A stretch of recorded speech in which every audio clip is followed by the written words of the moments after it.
दोस्तों 9 दिसंबर फ्राइडे की शाम मैं खूनी मंडे के इंस्टाग्राम पर पहली बार लाइव आ रहा हूं, वो भी फेस टू फेस, आप लोगों से ढेर सारी बातें करने और आप लोगों के सवालों का जवाब देने। तो अपने सवाल जल्दी से रेडी करो और खूनी मंडे के इंस्टाग्राम पेज को अभी फॉलो करो। Link in the description and pin comment. भेड़िया। एरिक 15 साल का एक लड़का था। उसकी मां की 2 साल पहले ही एक कार एक्सीडेंट में डेथ हुई थी। उनके गुजरने के बाद एरिक बहुत मायूस हो गया था। एरिक के डैड की नाइट शिफ्ट होने की वजह से वो उसके साथ ज्यादा वक्त नहीं गुजार पाते थे। एरिक ने धीरे धीरे अपने दोस्तों से भी बात करना बंद कर दिया था। एरिक अपनी क्लास में अकेला बैठकर बस अपनी किताब में ड्राइंग्स बनाता रहता था। पर एक दिन एरिक के साथ कुछ ऐसा हुआ जिसने उसकी जिंदगी बदल दी। उस दिन एरिक की क्लास में एक नया स्टूडेंट माइकल एडमिट हुआ था। माइकल दिखने में एक बहुत ही शर्मीला सा लड़का था। उसके ब्राउन बाल उसके पूरे माथे को ढके हुए थे और उसकी नीली आंखें उसके बालों के बीच से चमक रही थीं। माइकल की इंट्रोडक्शन के बाद वो एरिक के साथ आकर बैठ गया। माइकल एरिक से बात करने की कोशिश करने लगा, पर एरिक किसी से बात नहीं करता था। वो माइकल को इग्नोर करके अपना सर झुकाकर अपनी किताब में ड्राइंग बनाने लगा। थोड़ी देर में स्कूल खत्म होने की घंटी बजी और सभी बच्चे अपने अपने घर जाने लगे। एरिक भी अपनी साइकिल पर स्कूल से बाहर निकला कि तभी उसने देखा स्कूल गेट के बाहर कुछ लड़के माइकल को बुली कर रहे थे। माइकल ने एरिक को देखते ही उसे मदद के लिए बुलाया, पर एरिक ने उस पर ध्यान नहीं दिया और अपनी साइकिल लेकर वहां से चला गया। लेकिन कुछ दूर पहुंचकर एरिक को बहुत बुरा लगने लगा। उसके दिमाग में बार बार मदद मांगता हुआ माइकल आ रहा था। वो वापस स्कूल गया, लेकिन वहां पहुंचकर उसने देखा कि वहां कोई भी नहीं था। तभी एरिक को माइकल अपनी साइकिल से एक रास्ते पर जाते हुए दिखाई दिया। उसके पीछे वही लड़के लगे थे जो उसे बुली कर रहे थे। एरिक भी माइकल की मदद करने के लिए उसके पीछे चला गया। साइकिल चलाते चलाते वो एक ऐसे रास्ते पर आ गया था जिसके दोनों तरफ जंगल था। एरिक को लगा कि शायद वो भटक चुका है और उसने वापस मुड़ने का सोचा। लेकिन वो जैसे ही मुड़ने लगा, उसे जंगल की एक तरफ से थोड़ी हलचल सुनाई दी। एरिक ने उस तरफ नजर उठाकर देखा तो रोड के साइड पर लगी झाड़ियां बहुत जोर जोर से हिल रही थीं। एरिक हिम्मत करके उन झाड़ियों के पास गया तो उसकी रूह कांप गई। उसने देखा कि एक बहुत ही भयानक दिखने वाला भेड़िया एक इंसान को नोच नोच कर खा रहा था। ये देखकर एरिक का शरीर बिल्कुल सुन्न पड़ गया था। उसने ध्यान से देखा तो वो शरीर जिसे वो भयानक भेड़िया चबा रहा था वो किसी और का नहीं बल्कि उसी लड़के का था जो स्कूल के बाहर माइकल को बुली कर रहा था। एरिक धीरे धीरे पीछे जाने लगा कि तभी उसका पैर नीचे पड़ी एक सूखी टहनी पर जा लगा, जिससे एक जोर की आवाज हुई। उस आवाज को सुनते ही वो भेड़िया पीछे मुड़ा और सीधा एरिक के ऊपर झपट गया। एरिक अपना पूरा जोर लगाकर खुद को उस भेड़िए से बचाने की कोशिश कर रहा था कि तभी उस रोड पर से एक कार गुजरी और वो भेड़िया अचानक एरिक को छोड़कर जंगल की तरफ भाग गया। एरिक तुरंत खड़ा हुआ और घबराई हुई हालत में वहां से अपनी साइकिल लेकर भाग गया। उसने जल्दी से जाकर पुलिस को इन्फॉर्म किया और पुलिस को लेकर उसी जगह पर पहुंच गया। पर ना तो अब वहां पर कोई भेड़िया था और ना ही किसी की बॉडी। पुलिस को लगा कि एरिक उनके साथ कोई मजाक कर रहा है और उन्होंने एरिक को डांट लगाकर घर भेज दिया।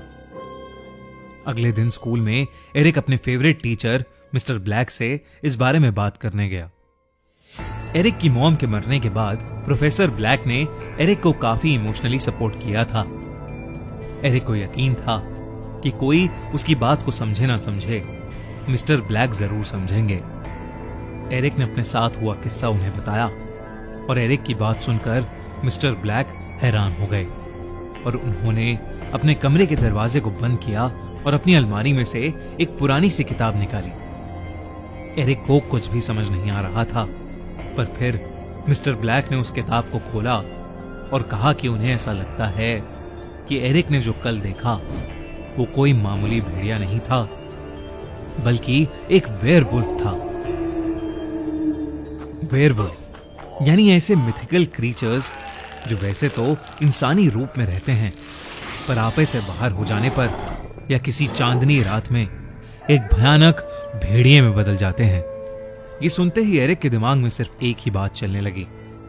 वो माइकल के पीछे उस रास्ते पर गया था और जो बच्चा कल मारा गया वो माइकल को ही बुली कर रहा था। ये सब सोचकर एरिक को लगने लगा कि माइकल एक वेयरवुल्फ है और उसी ने कल उस पर हमला किया था। उस दिन के बाद से लगभग हर दिन लोगों के लापता होने की खबर आने लगी। एक दिन मिस्टर ब्लैक ने एरिक से कहा कि उन्हें उस भेड़िए को मारना होगा। मिस्टर ब्लैक ने कहा कि एरिक का सामना उस भेड़िए से पहले हो चुका है, इसलिए वो भेड़िया एरिक का शिकार करने जरूर आएगा और इससे पहले वो आए एरिक को उसे ही मार देना चाहिए। स्कूल के बाद एरिक मिस्टर ब्लैक के साथ उनके घर चला गया। मिस्टर ब्लैक ने उसे पीने के लिए कॉफी दी, लेकिन उस कॉफी को पीते ही एरिक को चक्कर आने लगे और उसे सब धुंधला धुंधला दिखने लगा। उसने देखा कि मिस्टर ब्लैक अपने बेडरूम की तरफ जा रहे हैं। बाहर बहुत रात हो चुकी थी और चांद भी नजर आने लगा था। एरिक बेहोशी की हालत में ये सब देख ही रहा था कि अचानक से एरिक को मिस्टर ब्लैक के बेडरूम से एक जोर की आवाज आई। एरिक तुरंत उठकर बेहोशी की हालत में उनके कमरे के दरवाजे पर गया। दरवाजा अंदर से लॉक था। एरिक को कुछ समझ नहीं आ रहा था, तो वो मिस्टर ब्लैक को जोर जोर से आवाज देने लगा और दरवाजा नॉक करने लगा, पर मिस्टर ब्लैक ने कोई जवाब नहीं दिया। एरिक को अंदर से किसी भेड़िए की गुहार करने की आवाज आ रही थी। एरिक ने की होल से जैसे ही कमरे के अंदर झांका तो उसके होश ही उड़ गए।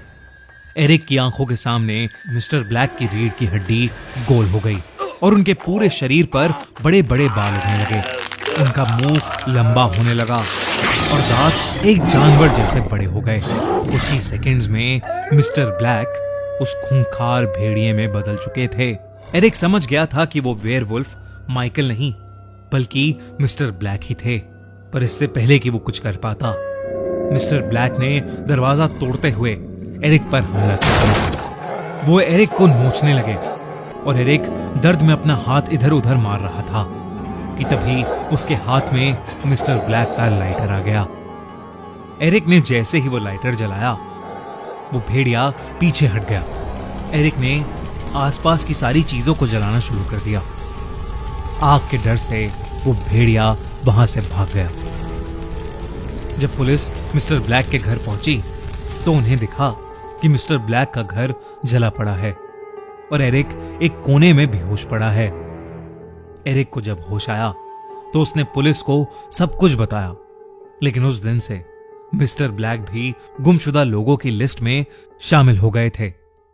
पुलिस को भी अपनी इन्वेस्टिगेशन में कुछ नहीं मिला। उन्हें एरिक की कहानी पर यकीन तो नहीं था, लेकिन उस दिन के बाद से शहर का कोई भी इंसान गायब नहीं हुआ।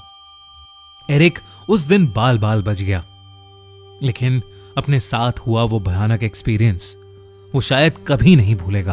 आपको क्या लगता है, क्या हुआ मिस्टर ब्लैक का? और अगर आप चाहते हैं कि हम भी वेयरवुल्फ पर एक ओरिजिनल सीरीज बनाएं, तो हमें कमेंट्स में जरूर बताइए और अपने आइडियाज हमसे शेयर कीजिए। हमारी अगले हफ्ते की कहानी भूत कोला कंटारा स्पेशल स्पॉटिफाई पर ऑलरेडी लाइव है, तो डिस्क्रिप्शन में दी गई लिंक पर क्लिक करिए और जल्दी से उसे सुनिए। और अगर आपको ये वीडियो अच्छी लगी तो हमारा चैनल खूनी मंडे सब्सक्राइब करना बिल्कुल मत भूलना।